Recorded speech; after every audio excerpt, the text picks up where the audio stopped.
하나님 말씀 앞에 서게 되어 여러분 모두 주의 이름으로 축복합니다. 주의 말씀은 에스겔서 4장 2절과 3절의 말씀 보도록 하겠습니다.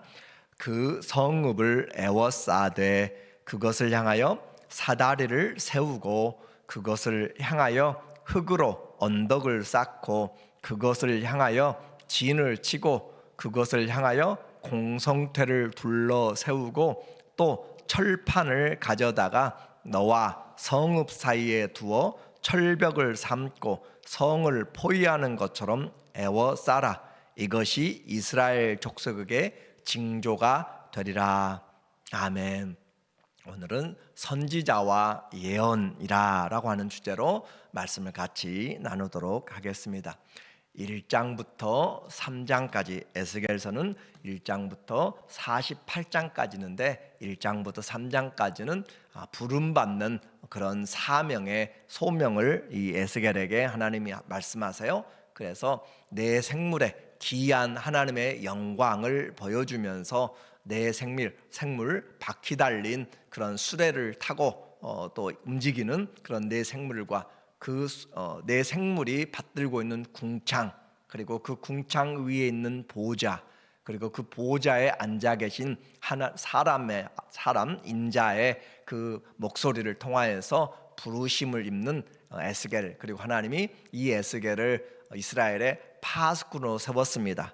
그리고 그 파수꾼으로 세워진 그 현장은 일반적인 상황이 아니에요. 선교지는 이방 땅, 유대 땅이 아니라 이방 포로된 바벨론의 땅에서 선교지가 해당이 되었고, 그리고 선교의 대상자들은 이방 땅에 사는데 바벨론의 사람이 아니고 거기에 포로로 끌려간 유대인들, 그 사람들인데 그들은 지금 가시 같고 찔레 같고 또 전갈과도 같은 그런 환경에 둘러싸이는 환경의 선교지 대상이나 선교자들 모두가 다 쉽지 않은 것이었죠. 그래서 그 선교사는 또한 이 에스겔은 벙어리가 되도록 하나님이 입을 막아서 말하지 못하도록 그렇게, 왜냐하면 너무나 많은 이스라엘의 사람들이 하나님의 말씀을 듣고도 순종하지 않으므로 이 에스겔을 하나님이 선지자로 불러서 하나님의 특별한 그런 말씀으로 그렇게 훈련을 시켜가고 있어요. 듣든지 아니 듣든지 너희 중에 하나님이 계신 줄을 알게 하라 라고 하면서 하나님이 그에게 말씀을 전하세요. 그래서 하나님이 말씀을 그에게 전해줍니다. 말씀을 먹은 선지자예요. 이 에스겔은 이제 하나님의 말씀을 얻어먹었고, 예레미야도 하나님의 말씀을 먹었고, 요한계시록을 쓴 요한도 하나님의 말씀을 먹었어요. 이것은 대표적인 것이고 모두가 다 하나님의 말씀을 먹어야 사는 것이 우리 성도들의 삶입니다. 그래서 떡으로만 사는 것이 아니고 하나님 입에서 나오는 모든 말씀으로 산다라고 하는 것은 귀로 듣는다는 그런 의미가 아니라 우리의 마음의 양식이 된다고 하는 말이에요. 내 말이 너희에게 영이요 생명이라. 우리가 주의 말씀을 얻어먹었사오니, 우리가 생명의 말씀이 여기 있사오니 어디로 갈 것인가 라고 하는 것처럼 주의 말씀은 귀로 듣는 것이 아니고 눈으로 보는 것이 아니라 더 중요하게 마음으로 듣고 또 우리가 양식을 삼아야 된다라고 했습니다. 그래서 나는 주의 말씀을 매일매일 먹고 있는가, 그게 참 중요해요. 나는 주의 말씀을 매일매일 먹고 있는가. 그러므로 시험을 이겨내는 말씀이 내 안에 있어야 돼요. 내 안에 새겨져 있는 말씀으로 예수님이 시험 당할 때 기록된 말씀으로 이겨낸 것처럼 나도 그 말씀이 내 안에 있어서 어떤 시험이 다가오든지 이겨낼 수 있는 주님을 향한 정말 환난이나 핍박이나 적신이나 곤고함이나 또 위험이나 칼 같은 데도, 그리고 사망이나 생명이나 높음이나 기쁨이나 또 천사들이나 권세자들이나 하늘에 있는 어떤 권세자들도 다른 아무 피조물이라도 그리스도 예수 안에 있는 하나님 사랑에서 끊을 수 없다라고 하는 그런 분명한 약속의 말씀이 내가 먹고 살고 내 안에 있어야 내가 일어설 수가 있어요. 선지자는 영적인 파수꾼이라고 했습니다. 그리고 하나님은 하나님 자신이 공격에 들어오는데 그 사실을 백성들에게 알려주고 있어요. 예루살렘을 향한 하나님의 멸망의 심판의 예언, 오늘 1절에 보니까 너 인자야 토판을 가져다가 그것을 내 앞에 놓고 한 성읍 곧 예루살렘을 그 위에, 그리고 지금 하나님이 에스겔에게 하시는 내용을 보면 공사장의 현장 같습니다. 또 어떻게 보면 그 어린아이의 소꿉장난 같이 그렇게 지금 하나님이 벽돌을 구워다가 만들어 놓고 거기에 그림을 그리고 거기에 사다리를 만들어 놓고 거기에 또 하나님이 철판을 가져다가 놓으라라고 그렇게 말씀을 하고 있어요. 이 말은 곧 전쟁에 쓰이는 내용입니다.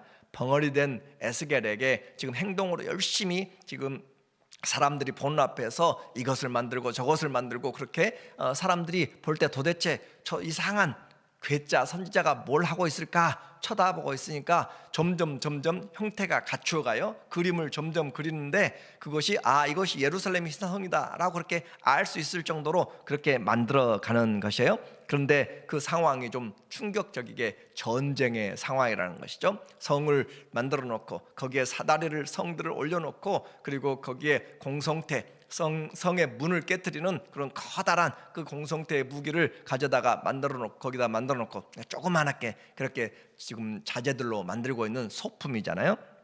그렇게 만들고 그리고 에스겔은 그 뒤에 서고 그리고 그 앞에는 방패처럼 철판을 가지고 그렇게 만들어 세워서 철판으로 공격에 들어가는, 또 공격을 막고 있는 그런 상황입니다. 예루살렘이 심판당하는 모습을 지금 보여주고 있는 것이에요. 그러면 이 포로된 사람들이 볼 때 또다시 전쟁이 일어나는가라고 생각을 하시고, 그러면 저것은 그 성은 멸망될 수밖에 없다라고 하는 것을 보여주고 있는 것이죠. 마치 유다 본토에서 예레미야가 항아리를 깨뜨려 가지고 이렇게 예루살렘이 심판받으리라 라고 하는 것처럼 이 예레미야를 대신해서 본토가 아닌 더 이방 땅 바벨론에서 에스겔은 또 다른 모습으로 이와 같이 심판을 말씀하고 있어요. 그래서 이와 같은 심판을 우리에게 말할 때 백성들이 그걸 얼마나 깨닫는가라고 하는 거죠. 우리는 무엇을 보려고 살고 있고 무엇을 보려고 있는가? 예수님이 이야기해요. 너희가 무엇을 보려고 광야에 나갔느냐? 아름다운 옷 입은 사람들은 궁궐에 있다고 그랬고, 왜 무엇 때문에 이 광야에 나갔느냐? 광야를 나간다는 것은, 삶에서 떠나서 광야로 간다는 것은 뭔가 하나님에 대한, 절대자에 대한 그런 갈급함이 있기 때문에 나간 거잖아요. 왜 우리가 새벽에 와서, 왜 우리가 예배에 와서 다른 곳에도 부르는 곳이 많은데 왜 왔어요? 뭔가 절박한 것이 있기 때문에 왔다는 것이고, 하나님을 사랑하기 때문에 왔다는 것이죠. 그래서 그렇게 화려한 자들은 궁궐에 있고 시내에 있고 도심에 있어요.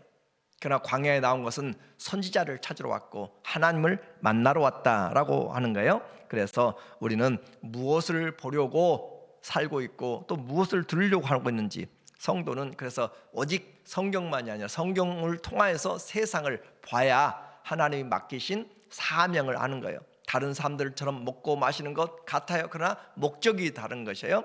그러므로 우리는 한 손에는 하나님의 성경을, 또 한 손에는 신문을, 또 한 귀로는 세상의 뉴스를, 한 귀로는 하나님의 이 설교의 말씀을 우리가 보아야 되고, 또 한 눈으로는 세상을 보아야 되고, 또 한 눈으로는 위에 계신 하나님의 보좌를 보면서, 위를 바라보면서 살아가는 것이 성도의 균형 잡힌 신앙입니다. 이처럼 이제 멸망에 대한 공성태를 세우고 준비를 하고 있어요. 그리고 이뿐만이 아니라 그 시뮬레이션을 하고 퍼포먼스를 한 다음에 하나님은 이 에스겔에게 또 다른 행동을, 상징 행위를 하도록 이야기해요. 선지자 이제 자신에게 다가오는 그런 모습입니다. 3절에 보니까 철판을 가져다가 너와 성읍 사이에 두어 철벽을 삼고 성을 포위하는 것처럼 에워싸라. 공격을 막고 공격한다고 그랬죠. 그리고 이 에스겔은 뒤에서부터 가면서 자꾸 앞으로 나가는 것이죠. 그렇게 함으로써 위협에 처한 예루살렘, 이것이 이스라엘 족속에게 징조가 되리라. 이것이 가장 중요한 핵심이잖아요. 왜 이와 같은 지금 동작을 하고 있는가? 이것이 이스라엘 족속에게 지금 심판에 대한 징조다, 사인이다 라고 말씀하고 있어요. 그리고 나서 하나님께서 에스겔 자신에게 이제 하나님의 또 다른 메시지를 줍니다. 4절에 보니까 너는 또 왼쪽으로 누워 이스라엘 족속의 죄악을 짊어지되 네가 눕는 날수대로 내 죄악을 담당할지니라. 선지자 자신의 삶을 하나님이 억압시켜요. 그래서 너는 390일 동안 1년이 넘는 것이잖아요. 그 390일 동안 한쪽으로만 좌라. 그들은 예루살렘 성전의 문이 동쪽에 있습니다. 그래서 동쪽을 향하여서 보았을 때 왼쪽으로 그들은 그 예루살렘의 성전을 기준으로 해서 왼쪽은 북이스라엘을 이야기를 해요. 그래서 그 북이스라엘을 향하여서 390일을 그렇게 누워서 자라. 반대편으로 또 유다 족속을 위해서 40일을 그렇게 감당하게 돼요. 그렇게 하는 이유는 왼쪽으로 누워 이스라엘 족속의 죄악을 짊어지되 왜 성이 포위를 당하고 왜 멸망을 당하는가? 그 죄악을 담당하라. 내가 그들의 범죄한 횟수대로 네게 날수를 정하였나니 곧 390일이니라. 너는 이렇게 이스라엘 족속의 죄악을 담당하고 그것이 끝나면 반대로 오른쪽으로만 누워가지고 칼잠을 자도록 한 번씩 이렇게 자다가 뒤척이는 것은 편할 수 있어요. 잠을 더 잘 자기 위한 것일 수 있어요. 그런데 움직이지 못하게 한쪽으로만 그렇게 자는 것은 고문입니다. 그것은 정말 힘든 것이에요. 병원에 누워서 일어나지 못하고 계속 며칠만 누워있으면 등에 욕창이 나는 것이에요. 그런 것처럼 한쪽으로만 누워서 하면 뼈가 온 마디가 다 정상적으로 되지 않습니다. 그와 같이 균형 잡히지 않는데 그것도 아직 끝나지 않았어요. 6절에 보니까 그 수가 차거든 너는 오른쪽으로 누워 유다 족속의 죄악을 담당하라. 내가 네게 40일로 정하였나니 하루가 1년이라. 그 하루를 1년씩 계산해 가지고 40일을 이제 다시, 그래서 토탈 430일, 마치 이스라엘이 애굽에서 430년에 종살이를 한 것과 같이 이 지금 그들이 하나님이 주신 기업의 땅에서 하나님의 말씀을 제대로 지키지 못하였기 때문에 또다시 노예가 되는 그런 상황들을 이야기를 해주고 있어요. 그런데 그 움직이지 못하도록 그렇게 한쪽으로만 있는데 거기에도 몸을 묶어가지고 아예 움직이지 못하도록 그렇게 고정을 시켜놓았어요. 내가 줄로 너를 동일이니 네가 애워싸는 날이 끝나기까지 몸을 이리저리 돌리지 못하리라. 선지자는 쉬운 일이 아닙니다. 하나님의 사람 쉽게 믿음 가지고 내 마음대로 살아가는 것이 아니에요. 때로는 말을 못하게 에스겔을 벙어리처럼 만들 수 있고, 때로는 몸을 묶어서 움직이지 못하게 할 수도 있고, 마음대로 하지 못하는 것, 우리는 한번 생각해 봐야 돼요. 예수 그리스도를 믿으면서 내 마음대로 자유하다, 그래요. 그것도 감사한 것이에요. 그러나 때로는 주님의 나라를 위해서 억압당할 때 있고, 모욕을 당할 때 있고, 힘들 때 있고, 이렇게 에스겔처럼 묶이고 불편할 때 있어요. 잃어버릴 때 있어요. 놓아야 될 때가 있어요. 하지 말아야 될 때가 있어요. 참아야 될 때가 있습니다. 그런 것처럼 우리는 주님을 믿으면서 얼마나 불편하고 또 얼마나 주님이 나에게 간섭하셔서 내 삶을 지배하고 있는가, 그걸 봐야 돼요. 하루를 살아가고 1년을 살아가면서 하나님이 내 삶에 간섭하는 것이 없이 자고 싶은 대로 자고, 먹고 싶은 대로 먹고, 가고 싶은 대로 하고 싶은 대로 말하고 싶은 대로 뭐든지 다 한다면 그것은 성령이 주인이 된 사람이 아니고 예수님이 주인이 된 사람이 아닙니다.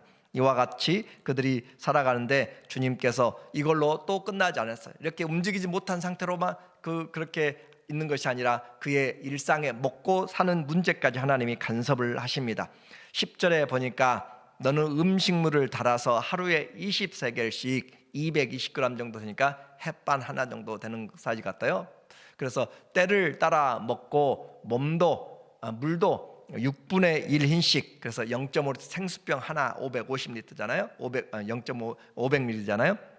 그 생수병 하나에 데워서 때를 따라 마시라. 너는 그것을 보리떡처럼 만들어 먹되 그들의 목전에서 사람의 그 인분을 가지고 불을 피워 구울지니라. 자, 저녁에 몸도 묶여있고 말도 제대로 못하는데 이 선지자가 하는 행동을 보니까 먹고 사는 것도 기가 막히게 조그만하게 그렇게 한 그릇으로 3끼를 이제 하루에 한 끼씩을 지금 먹고 있는 것이죠. 그리고 뿐만 아니라 물도 0.5리터씩을 가지고 살아가니까 그 사람의 몸이, 선지자가 지금 정상적으로 보기에는 너무 말라가고 있는 것이고 균형 잡히지 않는 것이고 뭔가 어수룩한 그런 부분이 몰골이 말이 아니에요. 왜 그래요? 하나님의 심판을 알리기 때문에 그래요. 우리를 통해서 내가 이제 사는 것이 아니고 그리스도가 산다고 그랬잖아요. 내가 사는 것이 아니고 그리스도가 사는데 그 주님이 지금 주님을 대신해서 이야기하도록 하는 것이죠. 이것이 바로 이스라엘이 나중에 심판을 당하게 되면 이와 같이 먹는 것도 힘들고 자는 것도 힘들고 모든 것이 어려워질 것이다 라는 것을 지금 예언적으로 보여주고 있어요.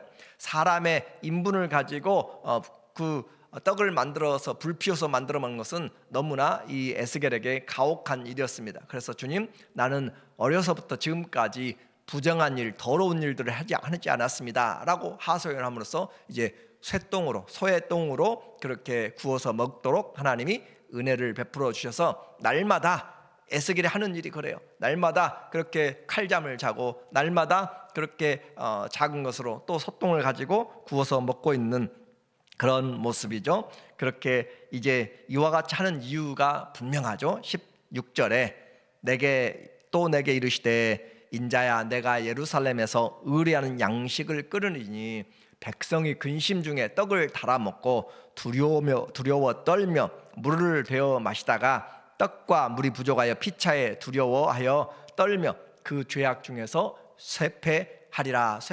그래서 그 지금 에스겔의 모습은 다른 말로 이야기하면 예루살렘의 모습을 지금 보고 있는 것이에요. 하나님의 천국을 지금 우리가 어디서 봐야 되는가? 성도들에서 봐야 되는 거예요. 그것은 바로 하나님, 예수님 우리 안에 살기 때문에 같이 묶어주신 그리스도인이라 라고 하는 것에서 나타나게 됩니다. 이제 오늘 결론적으로 우리가 살아가면서 주님과 나는 어떤 관계에 있는가? 에스겔은 하나님의 말씀에 충만해서, 말씀에 붙잡혀서 그의 삶이 지금 사람들에게 불편하고 힘들고 어려워도 하나님이 허락할 때만 말씀하고 하나님이 허락해야만 잠도 제대로 반대편으로 누울 수 있는데, 그와 같은 것을 감안하고 살아가는데 왜 그래요? 말씀이 그 안에 있기 때문에 그래요. 오늘 나는 주님이 내 안에 사는가? 날마다 주님과 만나는가? 그래서 주님이 찾으시는 그런 흔적, 내 인생에 주님과 함께 동행하는 흔적들이 얼마나 있는가, 주님을 위해서 당하는 불편들이 얼마나 있는가 한번 생각해 보고, 에스겔 같은 신앙의 삶이 있고 또 반대로 그것을 보면서도 아무런 감동도, 아무런 변화도, 아무런 배움도 없이 지나가는 그런 포로주의 백성들도 있습니다. 오늘 그리스도의 말씀이 우리 안에서 귀로만이 아니라 눈으로만이 아니라 마음으로 새겨지고, 그래서 주님, 내 안에 사는 것이 그리스도니 그 주님으로 살아감으로 주님의 마음을 기쁘시게 하는, 그리고 우리 안에 주의 뜻이 이루어지는 그런 귀한 남은 시간들이 되기를 예수님의 이름으로 축원합니다. 아멘. 기도합니다. 하나님 아버지, 오늘도 또 다른 은혜를 주셨습니다. 주의 말씀이 우리에게 양식이 되게 하여 주시고, 내게는 주의 마음이 있는가, 내 안에는 주님이 사는가 다시 한번 돌아보게 하여 주시고, 위를 바라보고 또 세상 한가운데서 주의 말씀에 붙잡혀서, 사랑에 붙잡혀서, 성령에 붙잡혀서 살아가는 우리가 되게 하여 주시옵소서. 예수님의 이름으로 기도합니다. 아멘. 다 같이